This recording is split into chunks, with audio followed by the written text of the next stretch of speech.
Rewmi 24 TV. Assalamualaikum warahmatullahi wabarakatuh. maa ngi leen di nuyu bu baax di leen siyaare di leen jox seen wàccuwaay. maanaam Abdou Karim Gueye nii dama ko seetaan ba yàgg ma ne dof pire gi nii dof original gi nii vraiment dama ko seetaan ba yàgg ma rus parce que dañ koy yàgg a défendre mais mu ñëw di wax waxi dof di kaas ay bracelet yi ñu takk naan yi fi dof la bracelet yi bi mu metti ñu di ko takk booba yaa ngi ci kaso booba ku ko takk ñu jàpp la booba lañ koy takk ñun di leen xeexal pour ngeen génn ak seeni yeneen moroom yu nekk ci biir ñuy xeex pour ñu génn ñu lay tere bracelet ñu di ko takk titre Sonko yii ñuy sol Sonko joxuñu ko ñoo ko jënd ci suñu xaalis di ko sol mu neex na yow sa yaa ngi nii sol sa tisetu nitu dëgg di ko sol musuma gis benn patriote bu taxaw ne Abdou Karim Gueye tiset yi ngay sol man nag dama defe ne yow dañ la war a yóbbi faji la quoi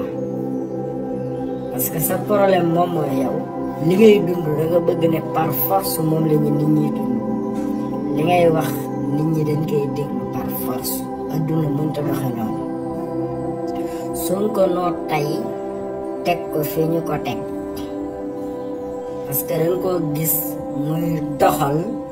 dëgg te ñun dëgg la ñuy àndeek nit dégg nga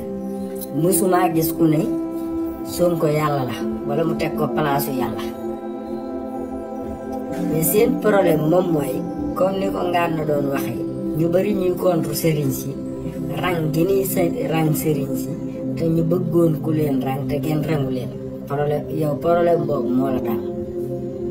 suñu waxee li ngay njëkk a jox exemple ñii nii patriote yi Pastef maa leen fi jiitu maa leen njëkk a xeex xoolal njëkk xeex amul solo ndax nun noo ngi xeex wala li ñu xeex dëgg la wala du dëgg ndax bañ tàmbalee xeex ba léegi ndax mi ngi amee résultat le président Ousmane Sonko bi mu ñëwee la ci la xeex bi ngeen xeex doo ko am résultat parce que da ngeen daan wax di dóor ci taabal yi defe ne wax xulli bët wala dóor ci taabal yi moo tax fakk mooy tax sénégalais yi dégg leen sénégalais yi ne dégguñu leen le président Ousmane Sonko moo fi indi débat d'idées tegal sénégalais yi lu leer ñu mën a adhéré wu si projet bi yow nag boo taxawee naan dañoo doo fiñ teg Sonko dafa ëpp loolu sa problème la yow ku nekk yaa xool dimension bi nga xam ne fa ngay teg sa nit ñun président Ousmane Sonko ñun ñoo tay teg ko foofu ñun ñoo tay teg ko foofu yow fa nga teg keneen loolu sa problème la am na gis naa yeneen nit yoo xam ne yow jaral nga leen lu ne man dama defe ne danga dof dama defe ne